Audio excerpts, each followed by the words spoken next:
সিদ্ধিরগঞ্জে বিশেষ অভিযানে ৮ কেজি গাঁজা ও ২১৩ পিস ইয়াবাসহ ৭ জন গ্রেপ্তার। Senior staff reporter Asif Ahmed Rana জানান, নারায়ণগঞ্জের সিদ্ধিরগঞ্জে মাদক বিরোধী বিশেষ অভিযান পরিচালনা করে ৮ কেজি গাঁজা ও ২১৩ পিস ইয়াবা ট্যাবলেট সহ ৩ জন মাদক ব্যবসায়ীকে গ্রেপ্তার করা হয়। এছাড়াও চুরি মামলায় ১, জিআর ওয়ারেন্টভুক্ত ২ এবং পুলিশ আইনের ৩৪ ধারায় ১ জন সহ সর্বমোট ৭ জন আসামিকে গ্রেপ্তার করা হয়েছে।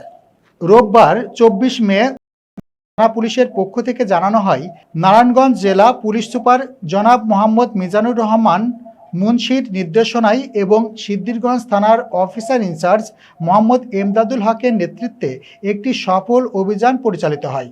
গোপন সংবাদের ভিত্তিতে রাত ১২টা ৪৫ মিনিটে সিমরাইল এলাকায় ঢাকা চট্টগ্রাম মহাসড়কের পাশে ১০তলা ভবনের সামনে এবং রাত ৮টা ৩৫ মিনিটে সড়ক ও জনপথ অফিসের মূল গেট সংলগ্ন চিটাগাং রোড ও কাশপুরগামী লোকাল লেনে পৃথক অভিযান চালায় পুলিশ।